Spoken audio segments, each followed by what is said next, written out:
сначала такой, ну, сильно, звук такой. Видели, что большой дым. Летел самолет, за ним еще один. То, что произошло, должно наконец заставить европейцев вместе с США поддержать украинскую сторону в этом конфликте. Безусловно, государство, на территории которой это произошло, несет ответственность за эту страшную трагедию.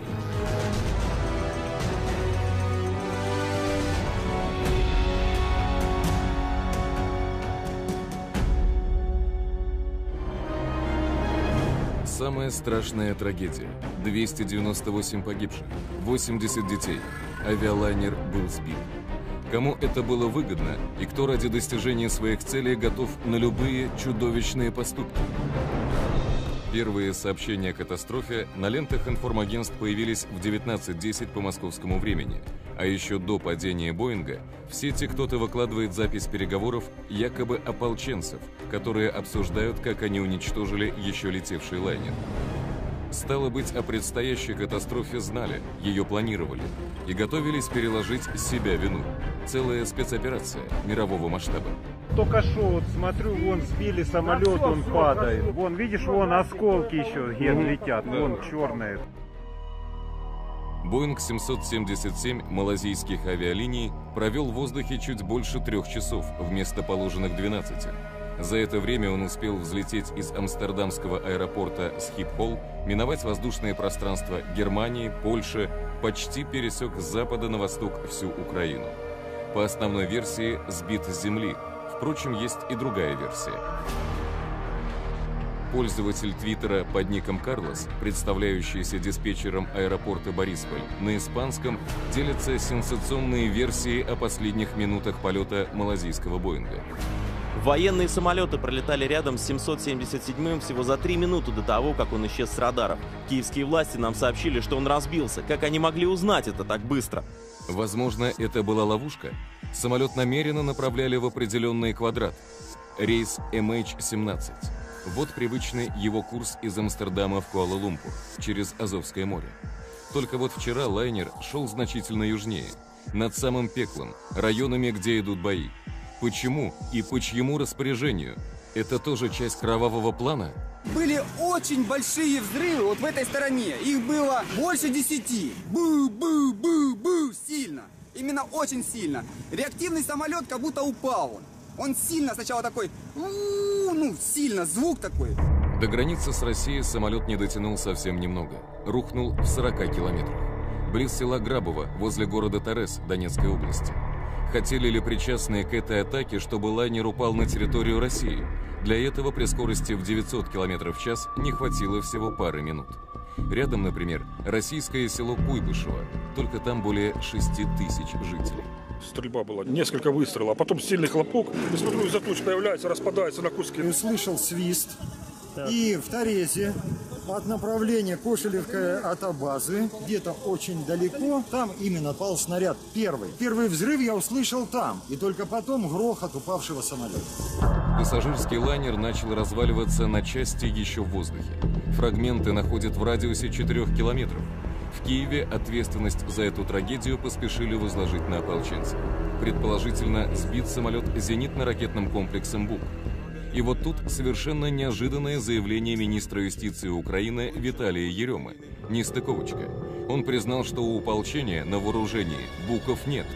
И добавил, донецкие ополченцы не отбирали у бравых украинских военных ЗРК. Ни в исправном, ни в испорченном состоянии техника не досталась повстанцам. В районе катастрофы находится подразделение вооруженных сил Украины, имеющее на вооружении зенитно-ракетные комплексы типа БУК-М1. Так, в районе северо-западной окраины Донецка развернуты дивизионы 156-го зенитного ракетного полка вооруженных сил Украины с 27 пусковыми установками комплекса БУК-М1. Данные комплексы по своим тактико-техническим характеристикам способны обнаружить воздушные цели на дальностях до 160 километров и поражать их во всем диапазоне высот на дальности свыше 30 километров. Итак, выходит, БУКи есть только у регулярной армии и Национальной гвардии. А тут еще видео в сети, как украинские военные именно 17 июля передислоцируют в указанном районе те самые ЗРК, целый дивизион. Еще один остаются пока в Харькове, на погрузке. все факты против украинской армии. У президента Порошенко не остается выбора. Он вынужден делать заявление. По сути, оправдываться и открещиваться в телеобращении даже не к стране, а ко всему мировому сообществу. Сегодня война вышла за территорию Украины. Последствия этой войны уже докатились до всего мира. Трагедия, которая случилась сегодня в небе над Донецкой областью, глубоко поражает даже на привычном фоне грустных и ошеломляющих событий, вызванных действиями агрессоров и боевиков на Донбассе.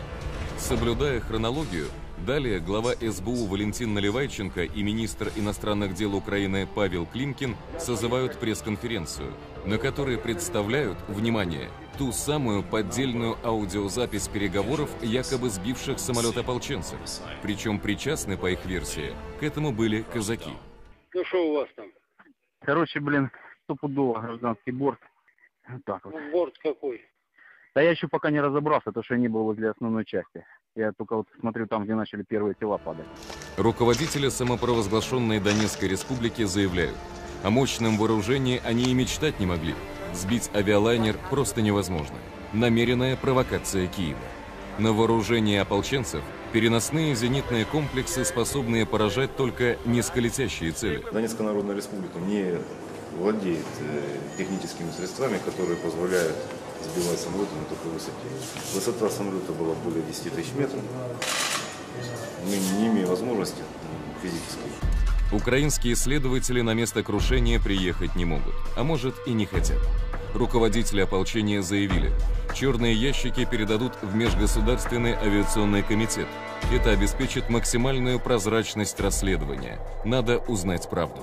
Западные СМИ поспешили обвинить в гибели почти 300 человек и вовсе Россию, которая, по мнению зарубежных политиков, оказывает содействие ополченцам.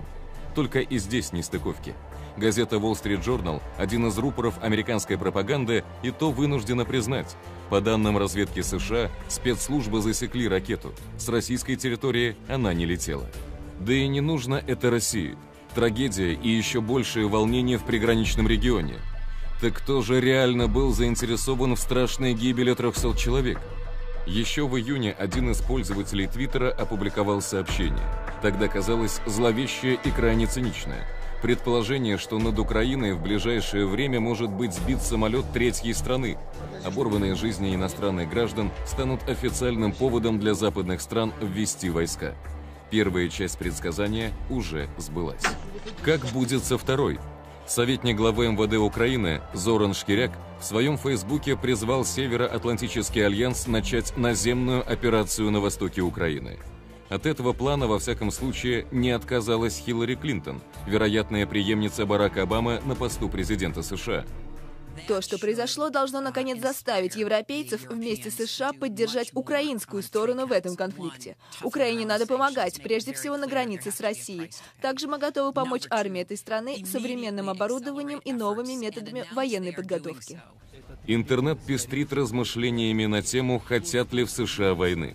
Судя по этому ролику, она им необходима любой ценой. Так ведь именно этого США и добивается. Америка задыхается от колоссального госдолга, который превышает 17 триллионов долларов. Им срочно нужна большая война. Массовое банкротство компаний, крах держателей долговых расписок, схлопывание рынка ценных бумаг – это триллионы сгоревших виртуальных денег. Госдолг обнулится, ВПК и экономика штатов получат новые заказы со всего мира. Это их шанс избежать неминуемое банкротства. Через несколько часов после гибели Боинга Интерфакс сообщает со ссылкой на источник в Росавиации. Это могла быть и вовсе попытка сбить российский борт номер 1. Президент Путин возвращался на своем самолете из латиноамериканского турне и в небе над Польшей разошелся с Боингом всего лишь на полчаса. Кстати, на большой высоте, с расстояния в несколько километров, ил президента действительно можно было перепутать с Боингом. У них одинаковая раскраска. Версия казалась бы бредом, если бы не призывы бывшего министра обороны Украины, звучавшие несколько недель назад в популярном телешоу «Шустер Лайф». Я думаю, що знайшлись би патріоти, які просто вбили би його, правильно б зробили. Но несмотря ни на что, российские и американские лидеры уже обсудили трагедию по телефону. Глава российского государства еще раз подчеркнул необходимость безотлагательно прекратить боевые действия на юго-востоке Украины. Этой трагедии не произошло бы, если бы на этой земле был мир, и во всяком случае не были бы возобновлены боевые действия на юго-востоке Украины. И, безусловно, государство, над территорией которой это произошло, несет ответственность за эту страшную трагедию. Ответственность Украины за падение Боинга, о которой говорит президент, это прежде всего работа украинских диспетчеров. Боинг 777 вели из Днепропетровска, города, в котором сейчас правит олигарх Коломойский, готовый на все ради укрепления своего влияния на территории всей Украины. Именно диспетчеры предложили пилотам один из самых небезопасных маршрутов. Но по чьему приказу? Накануне в эфире британского канала Sky News известный британский авиатор и журналист Чарльз Хейман предположил, сбить Боинг могли силы антитеррористической операции, перепутав его с военным бортом. Но резонансное мнение западного специалиста идет вразрез с тем, что об этом говорят сейчас западные СМИ. Осознав, что льют воду на чужую мельницу, работники Sky News спешно удалили страницу со своего сайта. Кстати, украинские военные однажды уже сбивали пассажирский самолет. В октябре 2001 года результатом ненадлежащей подготовки расчета стала катастрофа российского Ту-154, летевшего из Тель-Авива в Москву авиакомпании «Сибирь». Предположительно, ракетный комплекс С-200 во время учений поразил пассажирский лайнер, обломки которого упали в Черное море. Погибли 78 человек. Тогда удалось найти лишь малую часть обломков 154-го, ни черных ящиков, ни фрагментов ракеты. Украинская сторона тогда долго не признавала своей вины. Президент Кучма вместо извинений рассказывал о том, что ничего экстраординарного не произошло. Эксперты говорят, и на этот раз обеспечить безопасность полета было прямой обязанностью транзитной страны. Юрисдикция Украины, даже если она оспаривается ополченцами, никто не отменял юрисдикцию Украины над данным воздушным пространством. То есть де-факто Украина не выполнила один из основных пунктов межправительственного соглашения о воздушном сообщении с Малайзией. И это если не говорить о том, что за несколько дней до трагедии Украина вроде бы объявила введение бесполетной зоны над районом конфликта, но по-настоящему пойти на режим закрытого неба попросту было невыгодно для страны, которая обеспечивала диспетчерское сопровождение гражданских судов. Воздушное пространство над Украиной имело свои особенности. Нижнее воздушное пространство, ниже 320-го эшелона, было запрещено для полетов украинской стороной, а выше 320-го эшелона было открыто. Можно предположить, что по коммерческим соображениям Украина сделала такие ограничения. Кадры с места крушения. Выжженная земля, обломки двигателей еще в языках пламени, клубы едкого дыма, фрагменты фюзеляжа с бортовым номером, крыло самолета. И самое страшное – кресла, в которых до сих пор находятся пассажиры лайнера.